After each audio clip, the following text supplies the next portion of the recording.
Abra sua Bíblia comigo, Mateus, capítulo de número 25. É um texto bem conhecido e eu quero ser fiel à temática proposta sobre saúde financeira. E você vai se surpreender o quanto a Bíblia tem a tratar sobre isso. E a gente precisa ser esclarecido, orientado, bíblica e teologicamente acerca dessas questões, para que a gente possa, então, ser exitoso em tudo aquilo que Deus nos chamou para fazer nessa vida. Obrigado, pastor Moisés Martins, pastor Silvano, Deus abençoe. Ao pastor que também já nos trouxe uma palavra maravilhosa, ao meu companheiro que está aqui comigo, o presbítero Natanael, às suas respectivas esposas, à igreja reunida de modo geral. Eu estou aqui declarando que Cristo é a ressurreição e a vida. Alguns acompanharam, souberam que eu estive num quadro crítico na UTI por 12 dias, sem ter problema de saúde algum, mas alguém me mandou voltar. E eu estou aqui para... Algumas pessoas falam assim, não tem como você falar que céu existe, porque ninguém voltou para contar.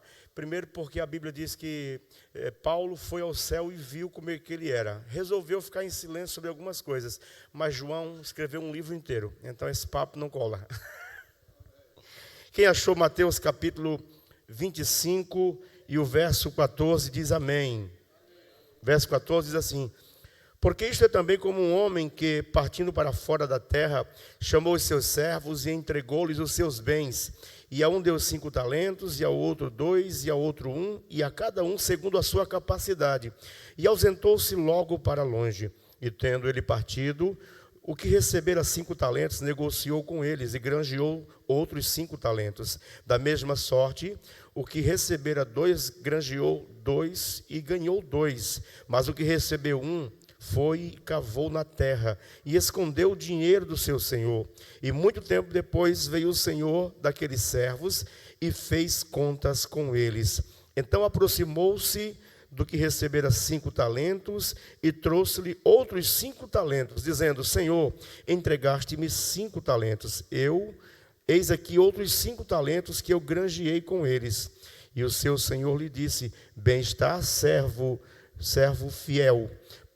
Foste fiel sobre o pouco, sobre o muito te colocarei. Entra no gozo do teu senhor.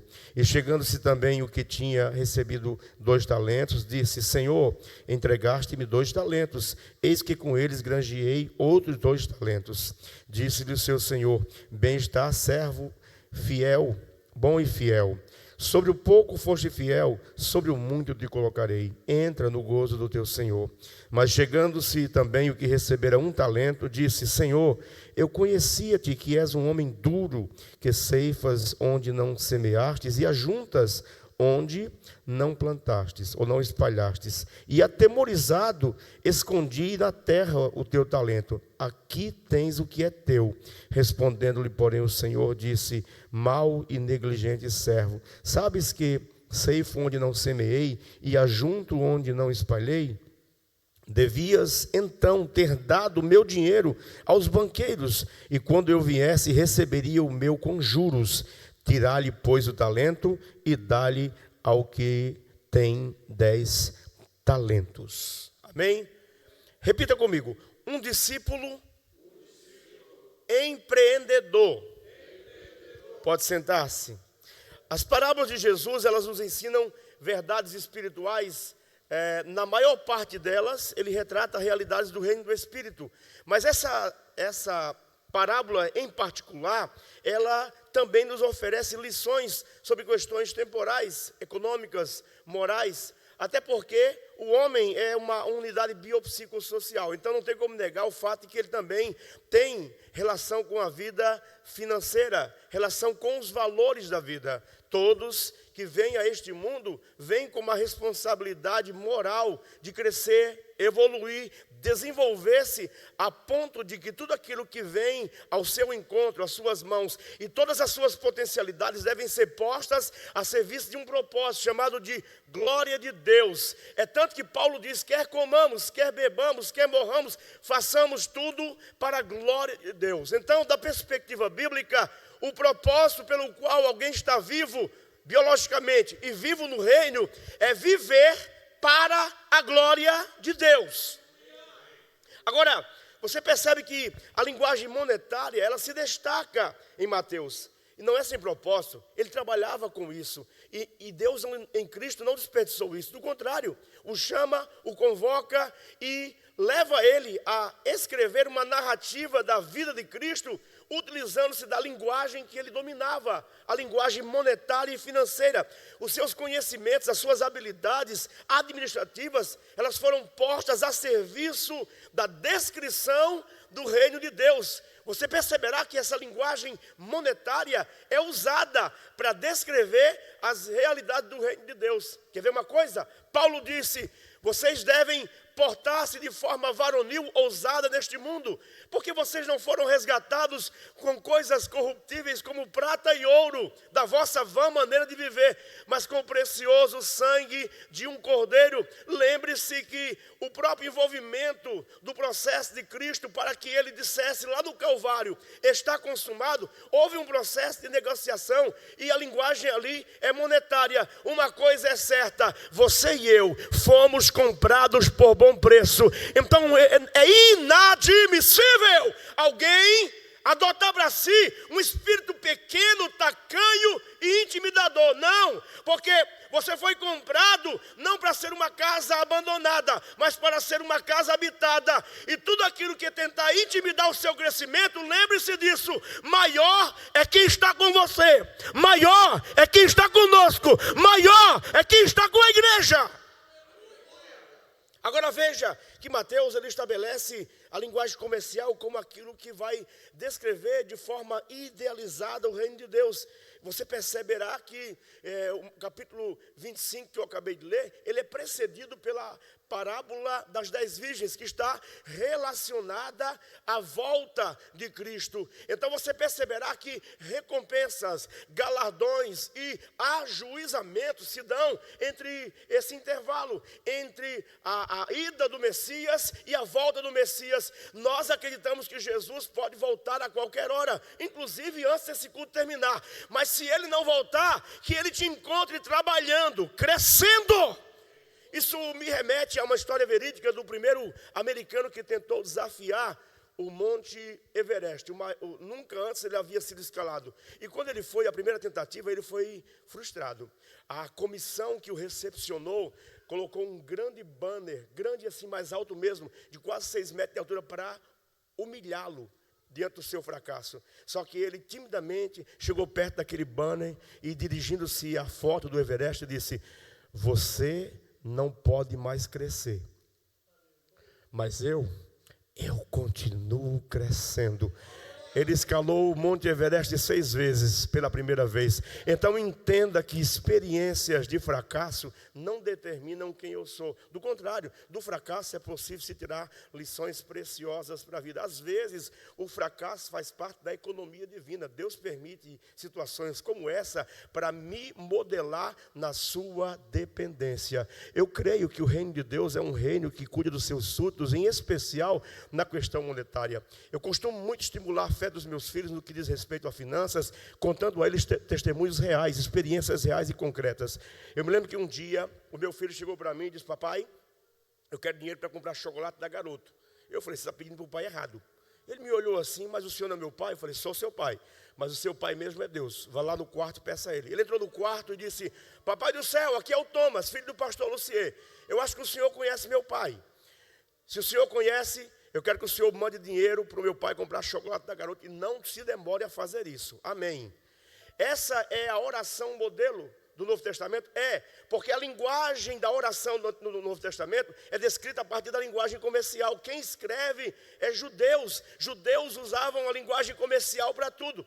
E não é que eu saí para fazer um serviço de banco e encontrei um irmão na rua que estava atormentado por dúvidas, porque ele começou a ver muito vídeo da internet e ficou confuso na sua expectativa escatológica. Não sabia mais no que crer. Passamos quase 1 hora ali conversando no sol causticante do verão catarinense, e de repente o semblante dele mudou. Ele estava alegre, estava feliz. Disse: pastor, faz dias que eu não durmo, mas hoje eu vou dormir bem, obrigado. Eu falei: amém, eu estou aqui para isso. Só que quando eu fui virando as costas para ir embora, ele me segurou, tirou R$50 do bolso e disse: isso aqui é para o chocolate que seu filho pediu antes de você sair de casa.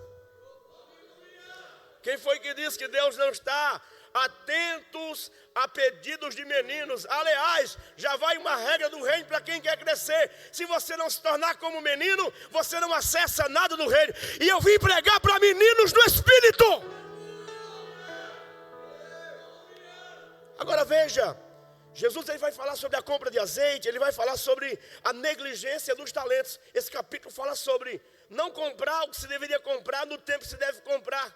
Mas também vai falar sobre a negligência de dons, talentos, aptidões, potencialidades. Eu quero que você entenda que o reino de Deus é tomado por perseverança. E algumas coisas da vida se conquistam, às vezes até por teimosia.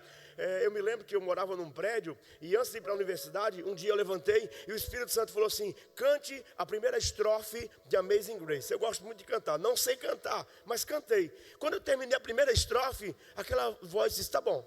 Fiz isso no segundo dia, no terceiro dia, no quarto dia. E quando foi sexta-feira, eu fui descendo para ir para a faculdade. Não sabia que morava no meu prédio um professor ateu da universidade. Ele disse: você é aquele rapaz que está cantando uma música chamada Amaze, alguma coisa? Eu falei: tem 5 dias que eu decidi me matar. Ele era alemão. Quando o alemão coloca uma coisa na cabeça, só Deus para tirar. Eu decidi me matar, mas eu disse para mim mesmo: só vou me matar depois que ouvir o restante dessa música. Você sabe cantar? Eu falei: canto. Eu canto. Ele não se matou hoje, ele é presbítero da igreja, da Assembleia de Deus. Virou pregador. Agora, é interessante que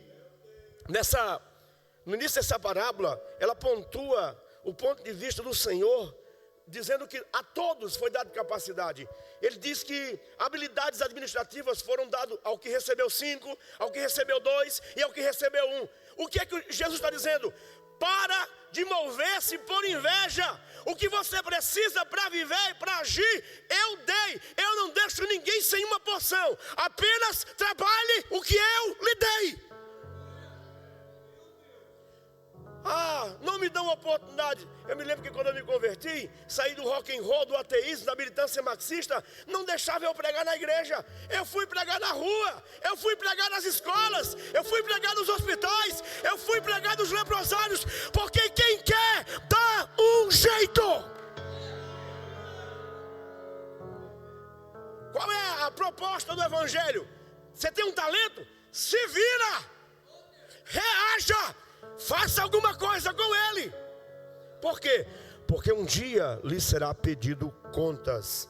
Eu viajei durante 10 anos com a equipe de Avivamento dos Gideões, com o pastor Donizete de Moraes. E ele era um exímio expositor, tirava ofertas, era maravilhoso. Ele contava muitas experiências sobre isso.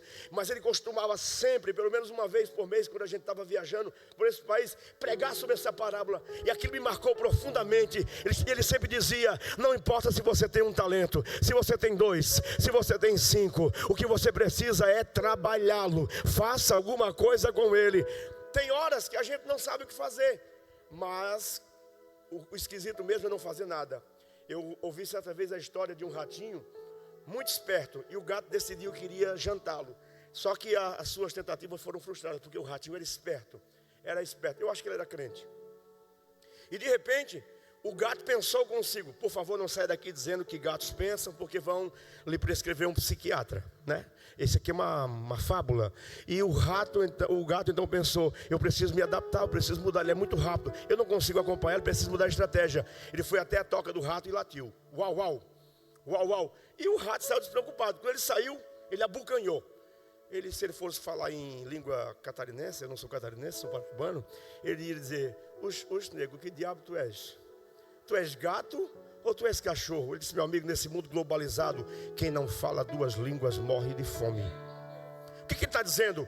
Se não deu certo do jeito tradicional, adapte-se, porque o reino está em movimento. O reino está em movimento. O reino está em movimento. E quando você age, o reino de Deus reage. E talvez você possa pensar: mas isso não tem nada a ver com vocação que o ministério tem. Você vai descobrir que ser empreendedor no reino de Deus é uma vocação. Ela é uma vocação tão santa quanto ser pastor. Biblicamente, todos lidamos com o desafio de trabalhar aquilo que Deus nos deu. E Deus tem nos dado coisas maravilhosas. Agora, todos nós lidamos com crenças limitantes. E essas crenças limitantes, elas sabotam o espírito empreendedor que há em cada um de nós. Isso tem a ver com histórias pessoais de fracasso, ou pessoas que se movem a partir de traumas pessoais. Você nunca vai ser ninguém, você nunca vai ser nada. Eu ouvi isso tantas vezes, só que eu aprendi uma coisa: você tem o direito de ser seletivo. Jamais internalize mentiras, verdades do reino, deixe elas cair no coração e deixe brotar. Mentiras, feche os ouvidos para ela. Sabe por quê? A Bíblia diz: Ele já nos deu o Filho, como não nos daria todas as demais coisas? Eu gosto de contar testemunho. Um novo convertido, barba, cabelo grande, roqueiro, mas eu ia para as vigílias orar. E um dia eu saí de uma vigília e eu tinha R$1 no bolso. Próximo da vigília tinha uma lanchonete de um ex-jogador de futebol profissional, e lá vendia um lanche grande, custava R$3 na época, bem grande. Era coma e fique satisfeito, cavalo. Uma coisa grande, medonha. Mas naquele dia eu tinha R$1 só no bolso. E eu pedi um lanche magrinho, uma coisa pequena. E eu baixei a cabeça e disse: Senhor, misericórdia. Aqui do meu lado tem um monte de pessoas bebendo uísque e vodka e bebidas importadas, e eu vou comer esse lanche seco. Misericórdia, nem uma Coca-Cola. Mas eu só pensei em oração. De repente uma motoca parou do meu lado, parou assim. E quando eu levantei a cabeça, eu só vi aquela pancada perto de mim. Pegue! Você não pediu? Eu falei: você é crente? Que crente o quê, rapaz? Estou com a cabeça cheia de cachaça, estou vindo do balhão. Mas a minha mãe é crente, eu também já fui crente. E quando eu passei aqui, eu ouvi uma voz poderosa que disse: pare ali e pague um refrigerante para aquele rapaz, porque o dinheiro que está no seu bolso é meu. Se Deus satisfaz algo que causa diabetes, descalcificação óssea, gastrite e até acaba com seus dentes, será que Ele não é poderoso para suprir necessidades reais? Quando a pobre igreja de Filipos sustentou Paulo, lhe mandando ofertas, Paulo disse: agora quem vai abençoá-lo sou eu. O meu Deus, segundo as suas muitas riquezas, suprirá todas as vossas necessidades por Cristo em glória. Levante-se nessa noite. Deus está esperando você reagir. O reino está em movimento. Agora veja, é impressionante que os dois primeiros, eles correm risco com os talentos do seu Senhor e lucram êxito com isso. Mas você perceberá que quando você se move a partir de crenças limitantes, como são... O que são crenças limitantes? São ideias alheias na minha cabeça, do tipo: não, você não tem jeito para isso. Escute, eu gosto muito de Deus, porque Deus pega gente totalmente traumatizada e cura, né? Davi, ele tinha 4 coisas que o qualificavam como uma pessoa profundamente doente. Jamais ele teria competência para ser um líder. Ele era muito doente, porque ele foi negado senso de valor próprio, senso de utilidade, senso de competência e senso de pertencimento. Com quem você deixou aquelas pequenas ovelhas? Eu bem conheço a tua presunção. Tu é um órfão, tu não sabe fazer nada. Mas quando o Senhor o levantou, disse: ninguém se assenta nessa mesa hoje, porque ele vai ser o pastor da casa de Israel. Eu não sei em que berço você nasceu. Eu nasci num contexto de violência. Eu tinha que viver armado constantemente para não ser executado. Meu pai era metido a brabo, tinha muitos inimigos. E quantas vezes eu fiquei acordado e eu desejava paz, e eu encontrei a paz de Deus que excede todo entendimento. Sabe, eu sei que nós iremos em batalha.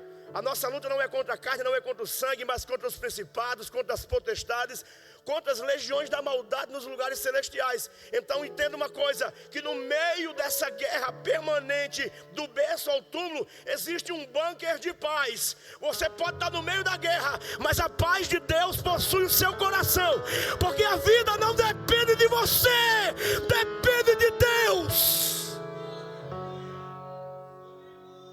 A gente tem a ilusão de que comanda a própria vida, mas não comanda.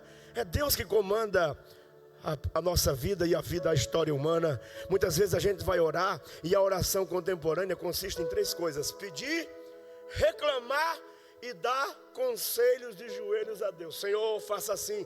E Deus sempre pensa assim: eu estou nesse negócio há mais tempo que você, pode ficar tranquilo. Eu amo o que disse Soren Abe Kierkegaard. É um filósofo, era um pastor, um teólogo. Ele disse: a oração não muda Deus, Muda quem ora.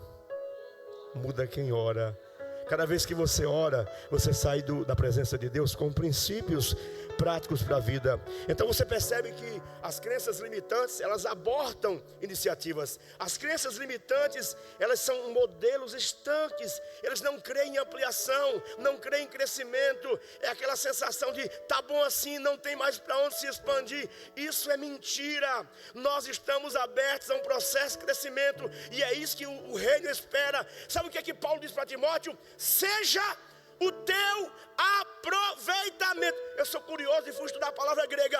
É aproveitamento que enche os olhos de quem vê. Deus te chamou para ser excelente em tudo que você fizer. Seja até plantando cebolinhas. Há pouco tempo atrás, há uns 2 anos atrás, pastor Moisés, eu estava um pouco estressado. E pastor, estressado é um perigo, né? Estressado é um perigo. Eu vi um tutorial, está estressado? Vá plantar cebolinhas. Você vai ter tempero e o seu humor vai mudar. E eu fiz isso. Plantei, segundo o tutorial, 14 cebolinhas, regue durante 17 dias que você tem tempero de qualidade. Quando chegou o 17º dia, nenhuma brotou. Eu que estava estressado, fiquei com raiva. Eu falei, vou rogar esse diabo no mato. Só que aconteceu no 18º dia, eu levantei do devocional e estava reclamando com o Senhor. Senhor, o Senhor não está vendo o que estão fazendo comigo? Faça alguma coisa. E eu fui pegar um anel que meu filho deixou na janela e quando caiu eu me abaixei. Quando eu me abaixei, eu percebi que os brotos começaram a brotar. Eu fiquei feliz, menos um. E eu reguei aquele até 21 dias. Ele começou a ficar amarelo, podre. Eu vou arrancar ele para não estragar os outros. E quando eu fui arrancá-lo, me abaixei, eu descobri que eu tinha colocado ele de cabeça para baixo. E ele estava com um broto maior do que todos os outros. Quem aqui acredita que o Espírito Santo fala? Na área da minha casa, com a minha mão no capô do carro, tentando resolver alguns problemas, eu ouvi a voz do Espírito, a mesma que me chamou de um show de rock pagão, quando ateu, há 26 anos atrás. Assim é a tua vida, assim é a tua história. Tem horas que a maldade alheia, o ciúme, a inveja, a competição te joga de cabeça para baixo, mas eu continuo lhe regando, eu continuo lhe regando, eu continuo lhe regando, e na minha presença, até de cabeça para baixo você cresce. Agora, a parábola em questão, ela trata de uma história sobre capital, investimento, empreendedorismo e, acima de tudo, nos ensinando a lidar com a vida de uma perspectiva econômica também. Essa é o cerne, a espinha dorsal da parábola. E nós estamos falando sobre saúde financeira. É impressionante que há uma repetição. É uma repetição de vá e trabalhe, vá e faça render, vá e faça dar lucro. Você perceberá que essa parábola, ela é uma refutação daqueles que veem uma contradição entre sucesso nos negócios e vida cristã de alto padrão. Olha aqui para mim, você pode ser crente até os ossos, mas você não precisa ser pobre. Deus não tem nada contra a pobreza, mas muita gente tem. Mas Deus quer que a gente prospere, prospere, prospere, prospere. Para quê? Para o que você tem possa ser posto a serviço do reino de Deus. Quando uma oferta, um dízimo, um pix cai na minha conta, ele já cai repartido. Um pouco vai para Bahia, um pouco vai para a África, porque eu trabalho cuidando de pessoas, Então é para isso que Deus dá, para você cuidar de pessoas, para você cuidar de pessoas, para você cuidar de pessoas. Porque a gente não leva nada. Mas essa parábola, ela vai nos ensinar 5 lições, e eu preciso aplicá-las para você entender. Sabe, é importante entender que Jesus está contrariando a lógica rabínica aqui. A lógica rabínica dizia: o lugar mais seguro para você esconder a sua riqueza é enterrando ele. Enterre o seu tesouro e ali ninguém acha. Jesus disse: não enterre, trabalhe ele. E ele está falando aqui, sabe de quê? A palavra talento aqui é o equivalente, um talento é equivalente a 15 anos de trabalho. É muita coisa. Deus pegou pessoas e investiu nelas. E quando a gente tem talento, tem vocação, e porque olharam com a cara feia, eu não tenho chamada para isso, esse negócio não é para mim, para com isso, cresce nesta noite, trabalhe o talento, o dom que Deus te deu.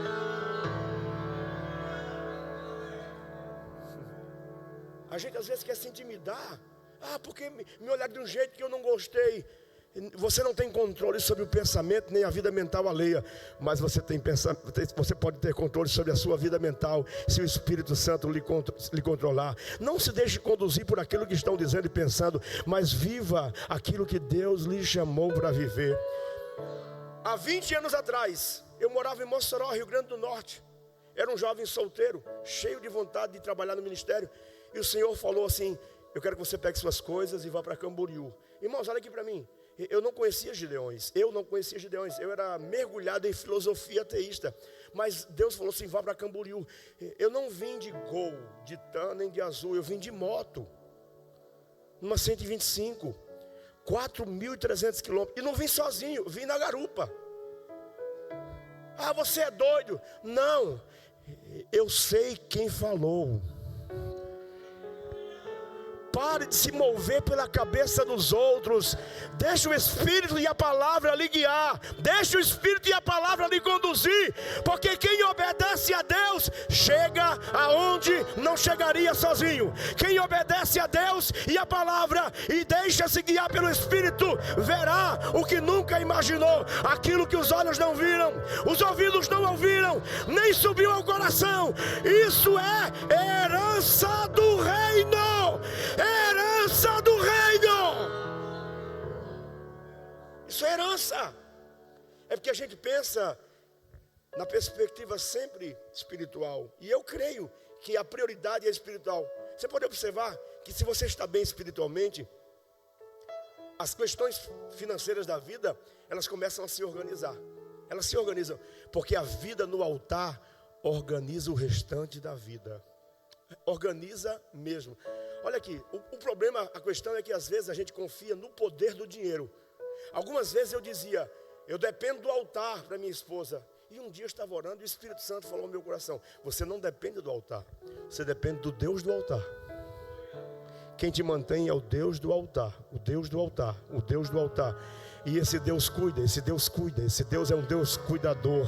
Agora, vamos então à aplicação. Primeira grande lição dessa parábola é que Jesus está dizendo que não é imoral lucrar por meios corretos. Ele está dizendo que inteligência e trabalho geram riqueza, sim. E quem se empenha nisso, desfrutará daquilo que o preguiçoso não desfruta.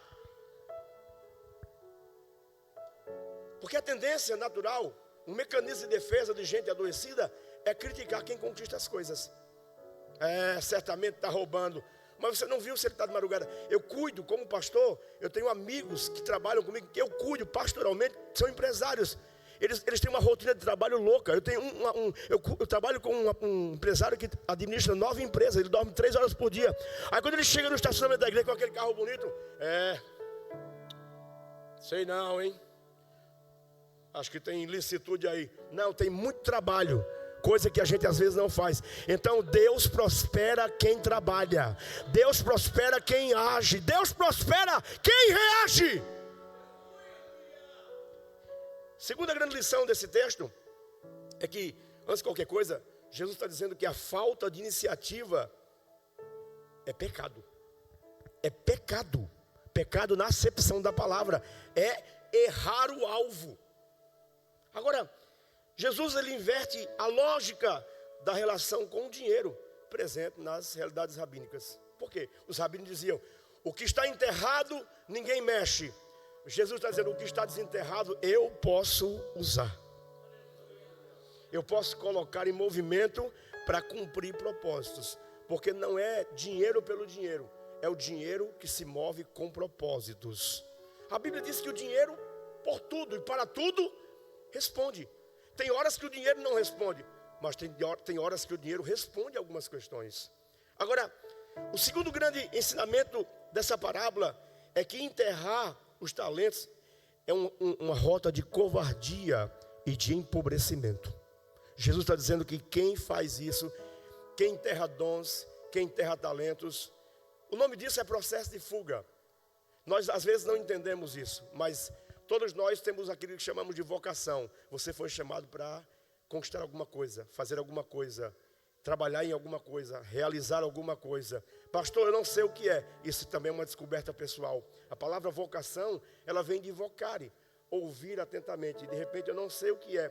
Mas eu me lembro que quando eu tinha 8, 10 anos, eu já me via fazendo o que estou fazendo hoje. Não em igrejas, porque eu não tinha visão de igreja. Embora eu tenha crescido num ambiente de fé. A minha avó era crente, me levava para a igreja. Mas eu me via falando para as pessoas. O problema é que eu eu ainda sou muito tímido. Eu era tão tímido que eu desenvolvi depressão na adolescência, que eu ficava 6 meses sem falar com ninguém. Então, a primeira vez que me chamaram para pregar, os jovens da minha mocidade falaram assim: o Lucier pregando? Impossível, essa eu vou para ver. Eu sei que naquela noite eu abri a boca e falei pela primeira vez, e dali Deus começou a abrir agendas para mim pregar. Sabe por quê? Quando eu ponho as minhas fraquezas na mão do Deus Todo-Poderoso, elas se convertem em algo que vai beneficiar as pessoas. Então eu digo para ti, tímido, a tua timidez não é maior do que a tua chamada. A tua timidez não é maior. A tua limitação não é maior do que o Deus que te chamou. O Deus que te chamou trabalha nesta noite a tua limitação e diz: reaja, porque na medida em que você reage, eu glorifico o meu nome em ti. Agora, Jesus está dizendo que o capital, ele deveria receber uma taxa de retorno razoável. Quando o Senhor dessa palavra fala assim: seu covarde, por que você sabe que eu sou um homem duro e você enterrou? Se você tivesse pegado esse mesmo talento e colocado nos banqueiros, pelo menos eu teria lucro. O que Jesus está dizendo? Em linguagem financeira, Jesus está dizendo que é covardia enterrar os talentos. O que Jesus está dizendo?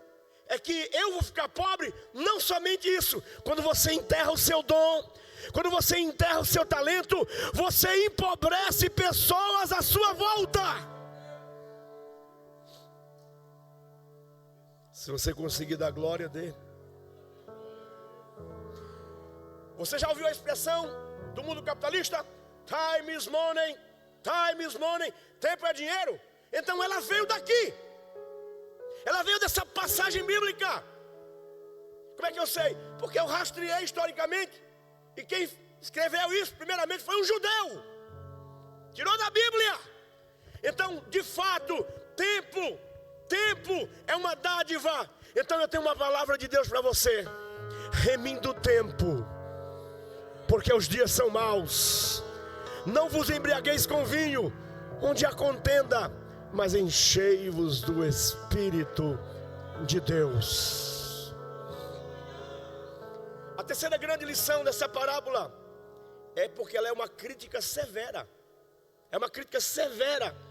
Deixar de empreender por medo será severamente cobrado. É que eu não levo jeito para isso. Irmãos, a gente aprende se movimentando. A minha timidez era tão terrível, tão terrível, tão terrível. Até porque eu tinha uns amigos bem cruéis. Eles diziam para mim que eu era muito feio. E diziam para mim: você nunca vai casar com essa cabeça grande. Então aquilo ia internalizando essas mentiras em mim. Eu não me acho feio, eu me acho agradável. E para o que eu conquistei, se você visse, você diria: Deus faz milagres. Mas a minha timidez, ela precisou ser confrontada. Você quer que alguma coisa morra? Deixe ela quieta.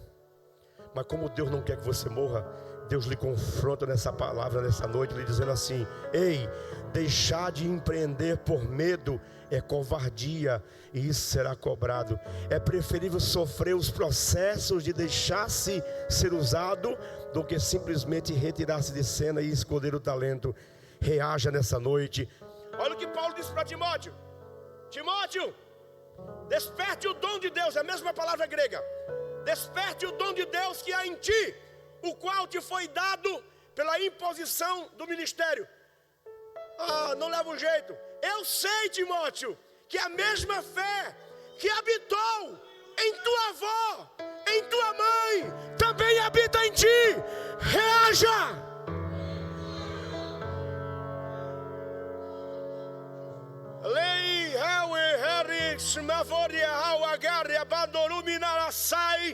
O Espírito do Senhor está falando de forma profética para pessoas nesta noite. Esse espírito acanhado, apequenado, traumatizado, está sendo tocado pela palavra. Pela palavra, você vai se levantar e reagir.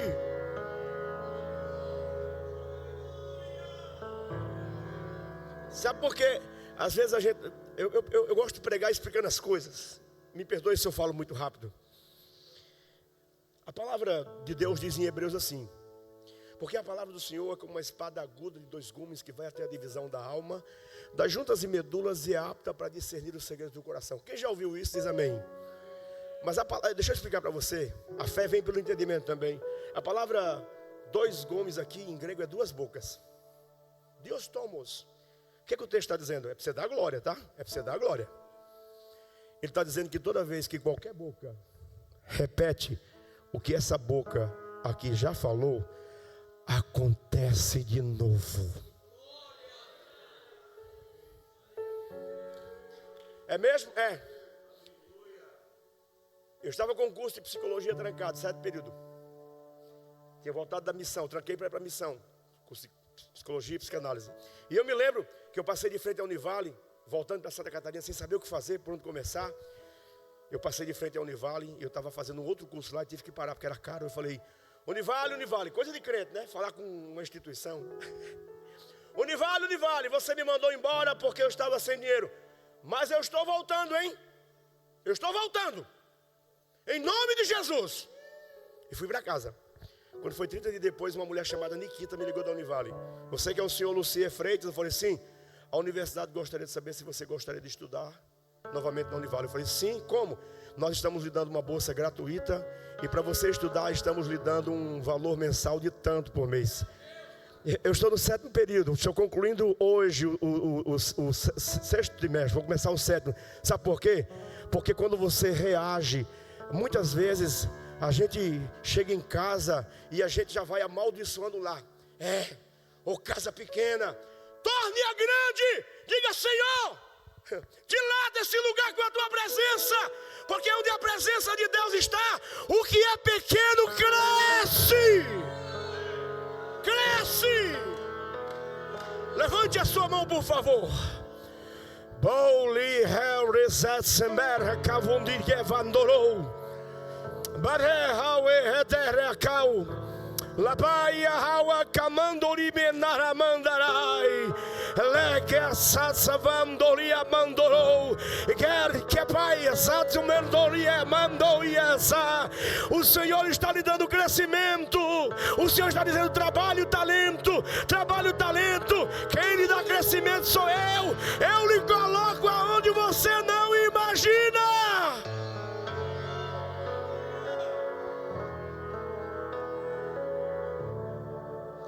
A terceira grande lição dessa parábola, quem está comigo diz amém,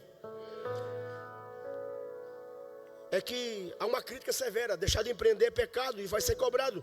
Portanto, enterrar o talento é comportamento de gente preguiçosa. Você já ouviu falar sobre preguiça física? Sim. Eu sou pai de adolescentes. Adolescente é diferente dos adultos. O metabolismo, a psicologia é diferente. Então você pede para ele pegar um controle, ele vai se arrastando até o sofá e já volta com uma cara de cansaço. Você pensa: meu Deus, o que aconteceu? É que o metabolismo dele é 8 vezes mais rápido do que o de um adulto de 45 anos. Por isso que você come um pedaço de sanduíche e você já faz aquela cara de quem faz dieta. Não quero. Ele come 2, bebe 2 litros de refrigerante e estou com fome. Em casa eu estou fazendo almoço, eu já pergunto: o que tem para janta? Por quê? Mas uma coisa que caracteriza a adolescência é esse estado de preguiça por conta do cansaço físico. Mas a pior das preguiças é a preguiça de viver a vida. Escute, olha aqui para mim. A pandemia levou um monte de gente. Você está vivo. Então, quer um conselho? Faça valer a pena. Faça. Eu peguei Covid 3 vezes.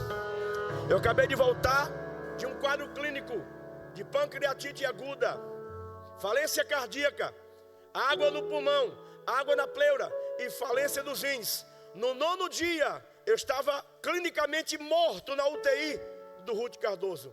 Mas no 9º dia, veio um anjo até a minha cama, tocou em mim e disse: se levante e viva o que o Senhor planejou para ti. Nesta noite o Senhor está dizendo para você: se levante, reaja, reaja. Isso! Levante a mão em adoração. Diga para sua alma: jamais, jamais eu me renderei ao discurso da preguiça.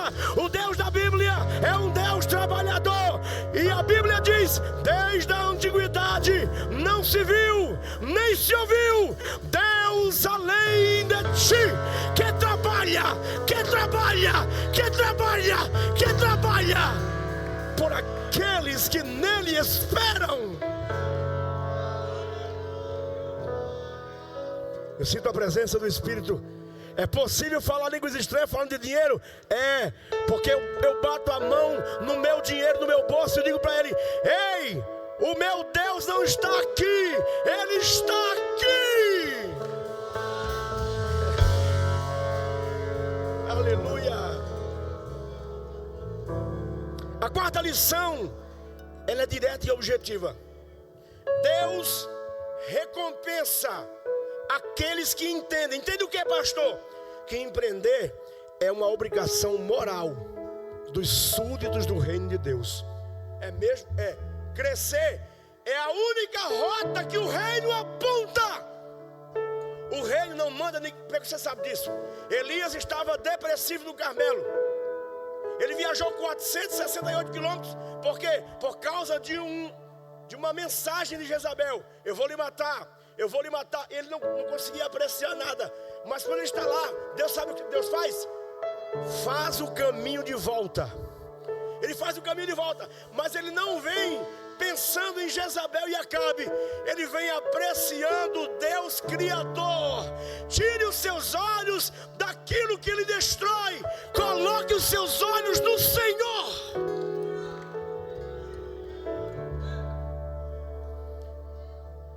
Deus recompensará aqueles que entendem que o empreendedor, ele confronta as incertezas do futuro. E o que é isso? Isso é fé.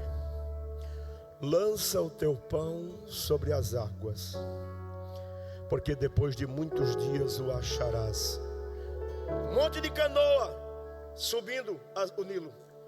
Semeava-se todos, ninguém sabia o que colheu. Mas uma coisa é certa: ia frutificar e todos se alimentariam. A vida nos convida a ser ousado diante das incertezas. Sabe por quê?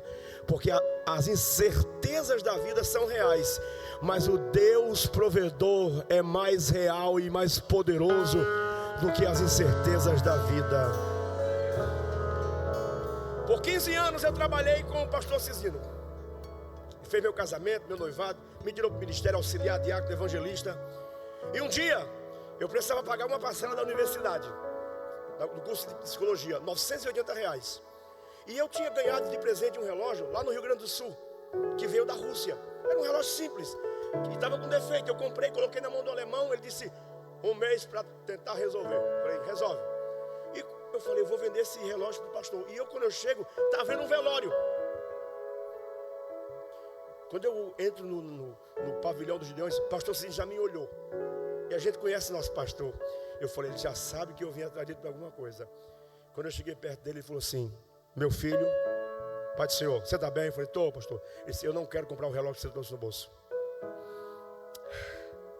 Ontem eu ganhei uma oferta e Deus me disse: não é sua, é do Lucier. Ele disse: eu não sei quanto tem aqui, mas eu sei de uma coisa: o que tem aqui é o que você precisa. Precisa eu dizer quanto é que tinha no envelope? Tinha R$982. Ei, ei!